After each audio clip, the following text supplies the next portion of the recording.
أعوذ بالله من الشيطان الرجيم بسم الله الرحمن الرحيم سبحان الله والحمد لله ولا إله إلا الله والله أكبر ولا حول ولا قوة إلا بالله العلي العظيم تبارك الذي بيده الملك وهو على كل شيء قدير والملك القدوس الملك القدوس الملك القدوس العزيز الحكيم وحسبي الله ونعم الوكيل ونعم المولى ونعم النصير اللهم صل على سيدنا محمد الوسيلة عليك وآله وسلم كثيرا كثيرا حرفا حرفا ألفا ألفا دائما أبدا بعدد كل معلوم لك الصلاة والسلام عليك يا رسول الله الصلاة والسلام عليك يا حبيب الله الصلاة والسلام عليك يا نبي الله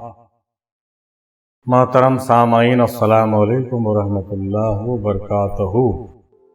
آئیے آج کی نشست میں بہت ہی معروف و مشہور کتاب خواجگان چشت کی ہست بہشت کے حوالے سے کچھ بہت ہی امپورٹنٹ، بہت ہی ضروری، بہت ہی قابل قدر، قابل غور موضوعات پر گفتگو کرتے ہیں اور کچھ ایسے کوٹس کو دیکھتے ہیں جس میں بہت سی نئی باتیں جو ہے تصوف کی تحقیقی مضامین کے حوالے سے آپ کے سامنے آئیں گے۔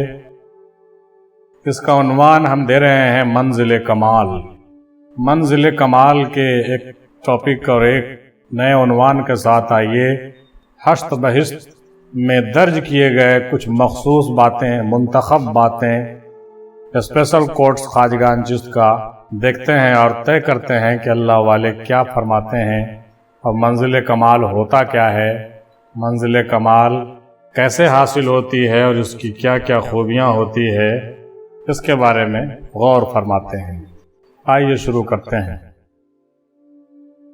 کیا آپ جانتے ہیں کہ پہلے کے پیغمبروں کے وقت میں زکوٰۃ کا مال چوتھا حصہ ہوا کرتی تھی، مگر رسول صلی اللہ تعالیٰ علیہ وسلم کے عہد مبارک میں یہ مال کا 40واں حصہ ہو گئی، یعنی کہ پہلے کے زمانے میں زکوٰۃ 25% تھا مگر اب 2.5% کر دیا گیا ہے، یعنی پہلے جو زکوٰۃ کے مال تھے اس میں کچھ فرق پایا جاتا ہے، اب جو بات ہے وہ کچھ فرق ہے اس میں۔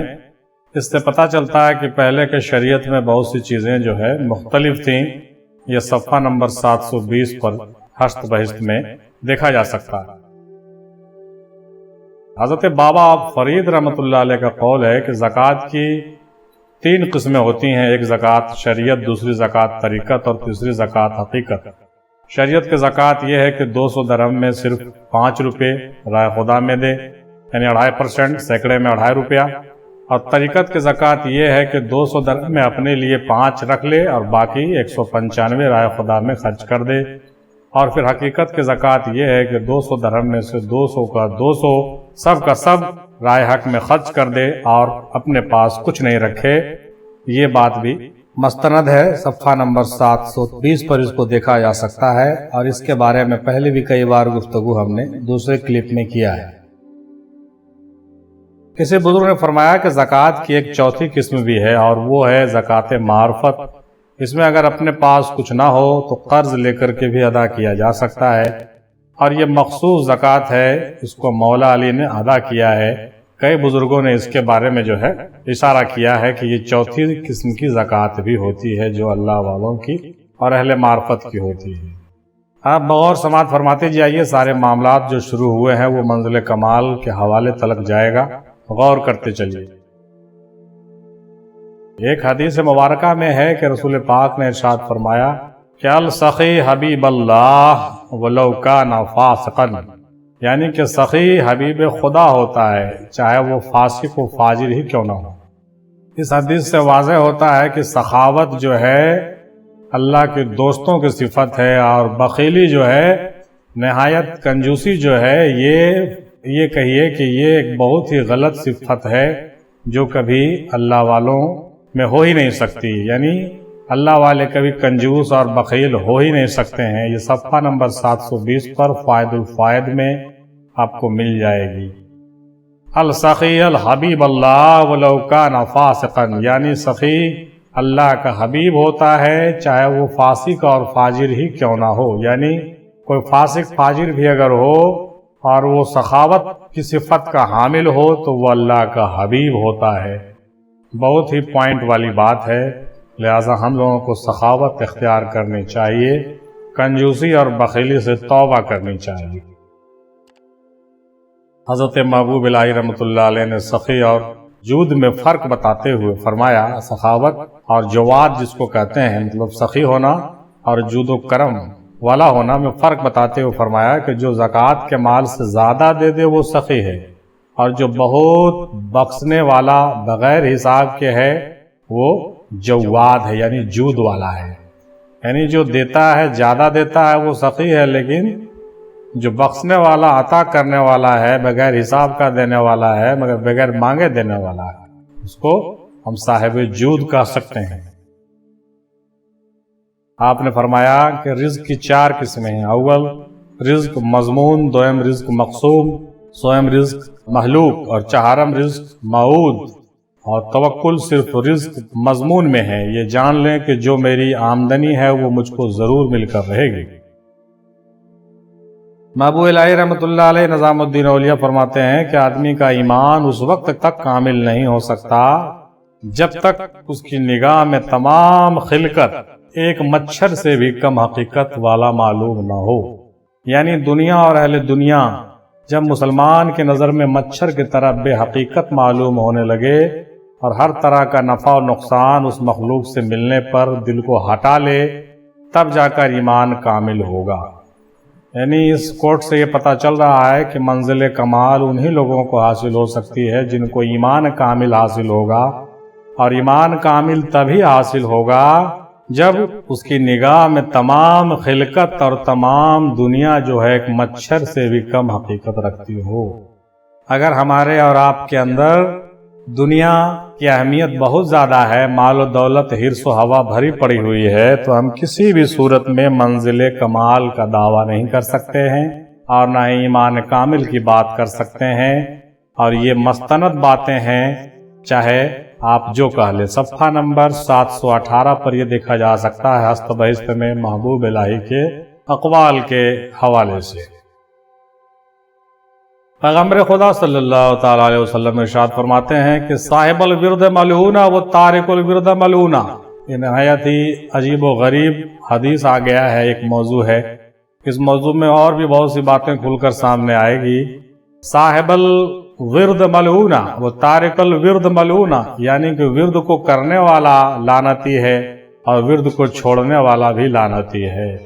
یعنی کہ نہ تو خوب صرف ورد میں رہنا چاہیے اور نہ ہی بالکل ہی وظیفے کو چھوڑ کر بیٹھ جانا چاہیے.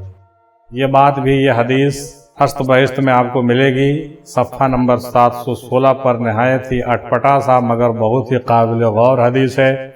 اور آپ جانتے ہیں ہم انہی چیزوں کی تلاش میں رہتے ہیں، اور یہ چیز جو ہے تحقیق کا موضوع ہے. مطلب صاف ہے کہ جو ورد کرنے والا ہے وہ بھی ملعون ہے اور جو نہیں کرنے والا ہے وہ بھی ملعون ہے. اس کی تصریح تو یوں بہت بڑی ہو سکتی ہے، لیکن البتہ یہ سمجھنا چاہیے کہ جو صرف بہت ورد کرتا رہتا اور سمجھتا ہے کہ منزل و مقصود ہمارے ورد و وظائف سے ہو جائے گا حاصل، تو اس کو توبہ کرنا چاہیے. منزل و مقصود ورد و وظائف سے حاصل نہیں ہو سکتا.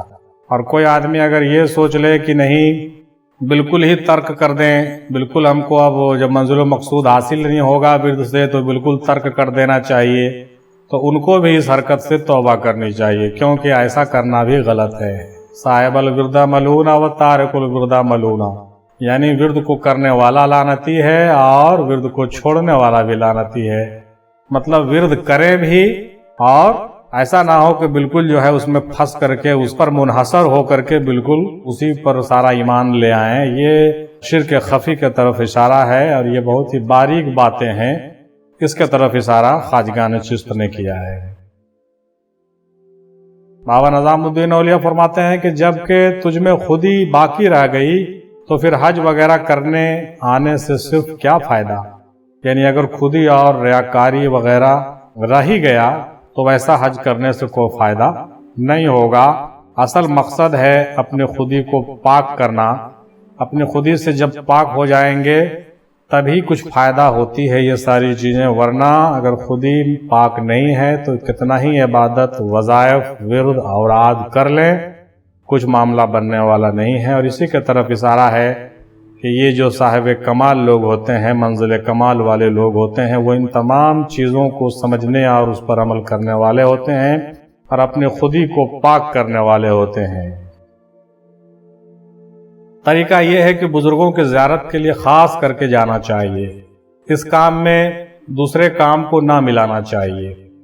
طریقہ یہ ہے کہ بزرگوں کی زیارت کے لیے خاص کر کے جانا چاہیے، اس کام میں دوسرے کو نہیں ملانا چاہیے۔ یعنی کہ دوسرے کام کو کرنے کے لیے اگر گئے تو بزرگ اور پیروں کی زیارت کر لیا ساتھ میں، یہ ٹھیک بات نہیں ہے۔ یعنی یہ ہوا کہ بے ارادت پیر کی نہ ہو زیارت، مطلب ارادہ بالکل پختہ اور نیت خالص ہونی چاہیے کسی بزرگ کے آستانے پر جانے کے لیے، تب بات بنتی ہے اور وہ خلوص وہ جو بزرگ ہیں ان کو سمجھ میں آتا ہے اور اس سے آپ فیض یابی حاصل کر سکتے ہیں۔ ایسا نہیں کہ واکنگ کرتے ہوئے چلے جا رہے ہیں تو چلو بھائی فاتحہ پڑھ لیا، زیارت کر لیا، چلو ذرا گھوم لیا، اگربتی جلا لیا، ایسا نہیں ہوتا ہے۔ صفحہ نمبر 714 پر یہ بات ہست بہست میں ملفوظات خواجگان میں درج ہے اور جس کو ہم نے نقل کیا ہے، اور یہ غور کرنا چاہیے کہ بزرگوں کی زیارت کے لیے خاص کر کے جانا چاہیے، اسپیشلی ارادہ بنائیے اور اس کام میں کسی اور کو ملحوظ اور مکس اپ مت کیجیے۔ مطلب صرف بزرگ کے آستانے پر جانا ہے تو صرف اس بزرگ کے آستانے پر ہی جانا ہے، بعد میں کوئی دوسری چیز ہو جائے پرائرٹی اس کو نہیں ہونی چاہیے۔ پرائرٹی بزرگ کا آستانہ ہو، پہلے وہ کام ہونی چاہیے، بعد میں دوسری کام ہو جائے، بعد میں الگ بات ہے، لیکن دوسرے کام سے جائیں اور زیارت کر لیں تو یہ خواجگان نے اس کو صحیح نہیں کہا ہے۔ حضرت ابراہیم ادم رحمۃ اللہ علیہ کا قول ہے کہ اگر پیٹ کو حرام لقمے یعنی حرام کھانے سے پاک رکھا جائے اور دل کو دنیا کی محبت سے پاک رکھا جائے تو جو پڑھو گے وہ اسم اعظم بن جائے گا۔ سب سے بڑی بات ہے کہ پیٹ کو حرام سے باز رکھنا ہے اور دل میں دنیا کی محبت نہ ہو، یہ دونوں بہت ہی سخت مرحلہ ہے، اور یہ مرحلہ تب تک حل نہیں ہوتا جب تک کہ انسان خود ہی سے پاک ہو کر کے منزل کمال پر نہیں پہنچ جاتا۔ اور یہ باتیں منزل کمال کی ہے، جب منزل کمال پر انسان ہوتا ہے تو وہ جو پڑھ دے گا وہ اسم اعظم بن جاتا ہے۔ ہم اور آپ کی تو حالت یہ ہے کہ ہم تو زکوٰۃ کے مال کو بھی ادا نہیں کرتے ہیں اور حرام کھاتے ہیں، اور دل دنیا میں اس طرح سے بسا ہوا ہے کہ جس کا کوئی جواب نہیں، کوئی جواز نہیں۔ ایسے حالت میں ہم جو بھی پڑھیں گے وہ بیکار جائے گا اور وہ کبھی اسم اعظم نہیں بنے گا، کیونکہ ہم منزل کمال پر نہیں ہیں، یہ سمجھ میں آنی چاہیے۔ حضرت محبوب الہی کا فرمان دیکھیے کہ دنیا میں جو بھی لوگ محبت الہی میں سما وغیرہ سنتے ہیں یا جو بھی محبت میں ڈوب کر حد سے تجاوز کرتے ہیں تو آخرت میں مولا بھی ان پر رحمت کرے گا اور کوئی مواخذہ نہیں کرے گا۔ یہ حوالہ صفحہ نمبر 713 پر دیکھیے گا فائد الفائد میں۔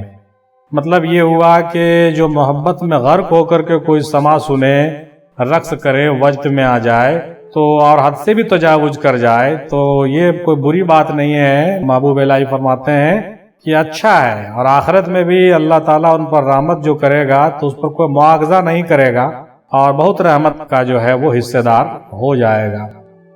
ایسے بھی بعض بزرگوں نے کہا کہ جو ہے سما کے وقت میں اللہ کی رحمت کا نزول ہوتا ہے، تو صحیح بات ہے۔ آپ فرماتے ہیں کہ لوگوں کو سارا دن کہاں حضوری حاصل ہوتی ہے، اگر دن بھر میں کسی ایک وقت بھی خوش قسمتی سے خوش وقتی نصیب ہو تو باقی وقت اسی کے پناہ میں ہوتا ہے۔ یعنی حضوری ہر وقت حاصل نہیں ہوتی ہے، کسی ایک وقت ہی حاصل ہو سکتی ہے، اور اگر کسی جماعت میں ایک شخص بھی صاحب ذوق ہو اور صاحب درد ہو یا صاحب نعمت ہو تو باقی آدمی اسی ایک کے پناہ میں آ جاتے ہیں۔ یہ بہت عمدہ اور اچھی بات ہے جو حضرت نظام الدین اولیاء فرما رہے ہیں کہ یہ خوش قسمتی کی بات ہے کہ ہر وقت آدمی حضوری قلب میں نہیں رہتا ہے، لیکن اللہ والے لوگ جو ہوتے ہیں، صاحب کمال منزل کمال والے جو لوگ ہوتے ہیں، وہ حضوری میں رہتے ہیں، ہمیشہ زیادہ تر اوقات ان کے حضوری میں گزرتے ہیں۔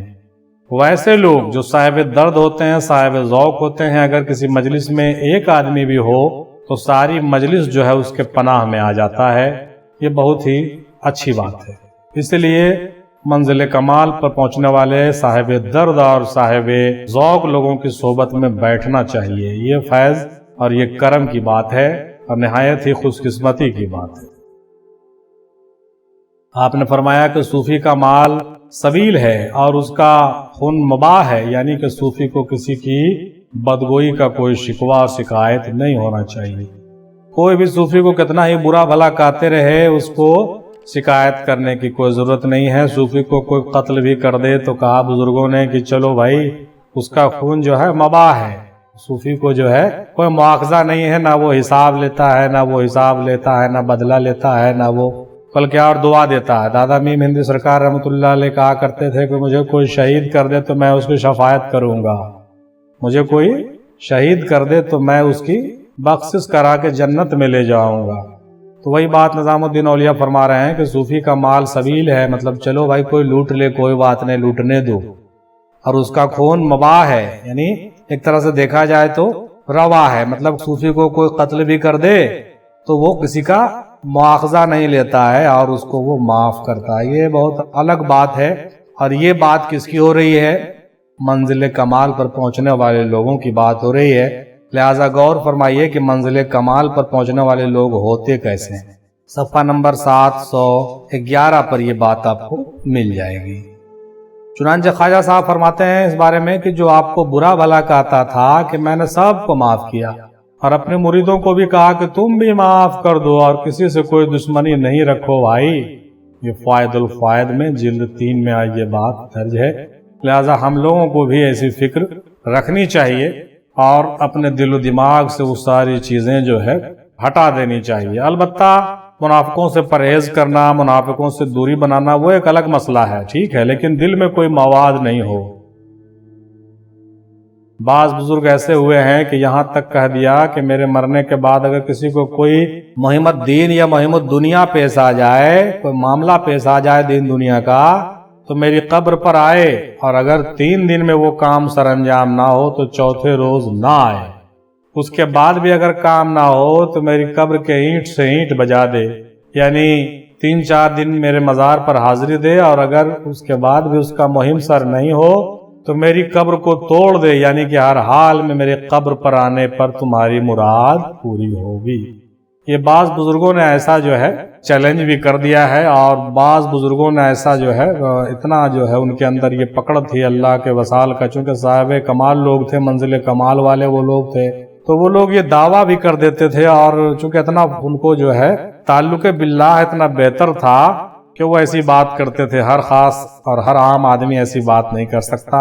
اس سے پتہ یہ چلتا ہے کہ بزرگوں کے مزار پر جا کر کے اپنے مہمت دنیا اور مہمت دین کو پیش کرنے چاہیے اور ان سے سر انجام ہونے کی دعا کرنی چاہیے۔ یہ ان کا مجذوبانہ پن ہے یا ان کی عاجزی ہے کہ وہ کہتے ہیں کہ کام نہیں ہو تو میرے مزار کو توڑ دے، لیکن ہم لوگ ایسا کر نہیں سکتے ہیں، اور ہم لوگوں کو امید ہے کہ 3-4 دن میں نہیں، لیکن اگر 40 دن میں بھی ہمارا کام ہو جائے تو بہت ہی غنیمت کی بات ہے، بہت ہی خوشی کی بات ہے، اور اگر کسی وجہ سے کام میں لیٹ ہو تو بھی ہم لوگوں کو پریشان نہیں ہونا چاہیے، اور یہ توقع امید رکھنی چاہیے کہ ہمارا مہم ضرور بالضرور پورا ہوگا۔ انشاءاللہ تعالیٰ ان بزرگوں کے صدقے میں ہمارے کام منزل و مقصود کو پہنچیں گے، یقیناً پہنچیں گے، 1000% پہنچیں گے، اور پہنچتے ہی ہیں۔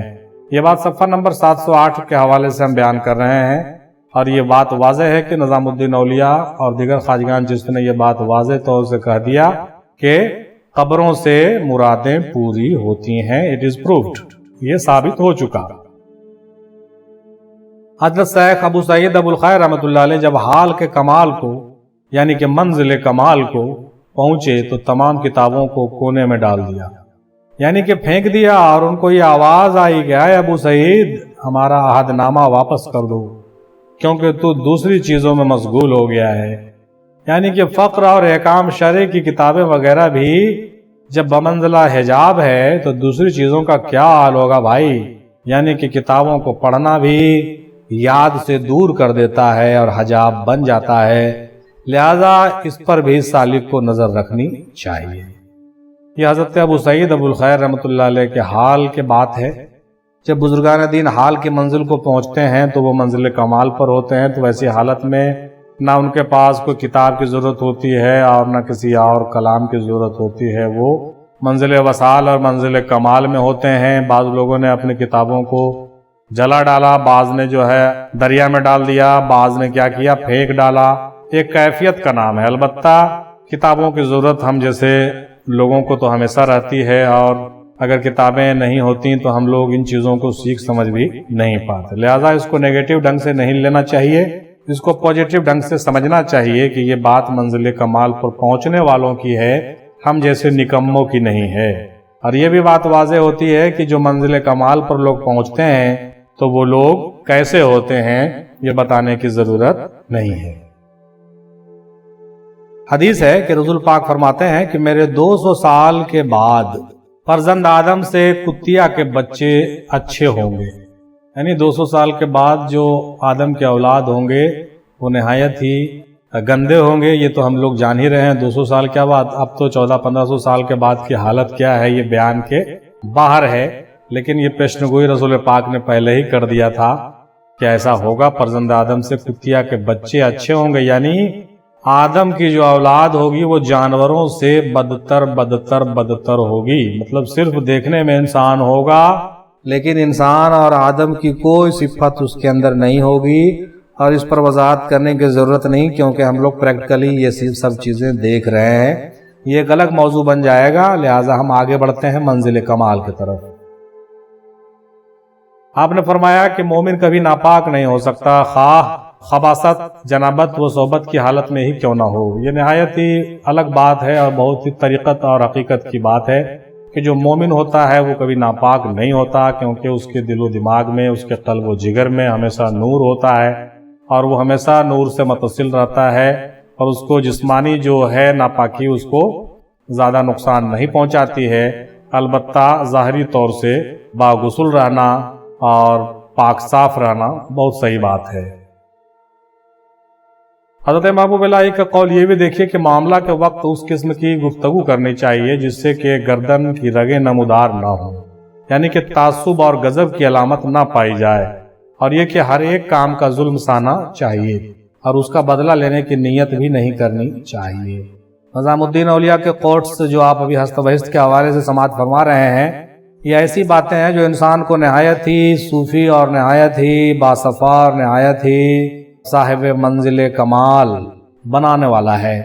لہٰذا یہ دیکھنا ضروری ہے کہ یہ کہہ رہے ہیں کہ معاملہ جب کسی سے ہو، مطلب کسی سے کوئی بات ہو، کوئی معاملہ ہو، تو گفتگو میں اتنی جو ہے شدت ہونی چاہیے کہ ہمارے گردن کی رگیں نمودار نہ ہو۔ مطلب یہ کہ ہم زور سے چلا کر اور خوب کھینچ کر نہیں بولیں، اور نہ ہی بہت زیادہ جو ہے ٹینشن میں آ کر کے کوئی بات بولیں۔ مطلب نارمل بیہیو کرنے کی تلقین نظام الدین اولیاء کر رہے ہیں کہ صوفیوں کا طریقہ یہ ہے کہ گردن کی رگیں بھی نمودار نہ ہو، ایسی باتیں ہو، چاہے جیسے بھی باتیں ہوں، جتنی بھی ہارڈ اور سیریس باتیں ہو، لیکن یہ طریقہ صوفیوں کا ہے۔ البتہ گستاخ نبوت اور گستاخ ولایت کی جب بات آتی ہے تو وہاں کی بات یہاں پر تو نہیں چل رہی ہے، اور وہاں کا ذکر بھی نہیں ہے۔ البتہ وہاں پہ آدمی جو ہے ایمانی حرارت کی وجہ سے جو ہے شدت اختیار کر لیتا ہے۔ پھر بھی نظام الدین اولیاء کہہ رہے ہیں کہ آپ کوئی بھی معاملہ کریں اس میں گردن کی رگیں نمودار نہیں ہو، اور تعصب اور غضب کی علامت سے بچیں، اور کوئی بھی ظلم کتنا ہی کرے سب کا ظلم آپ سہتے رہیے اور بدلہ لینے کی نیت نہیں کیجیے۔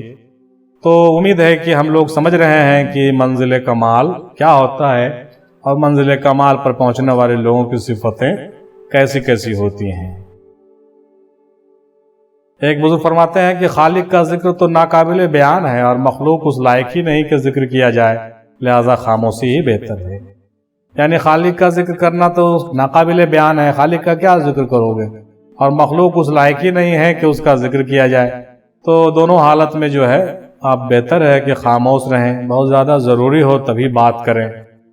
یہ ساری چیزیں جو ہے صوفیوں کی تعلیم کے لیے بہت ضروری ہے۔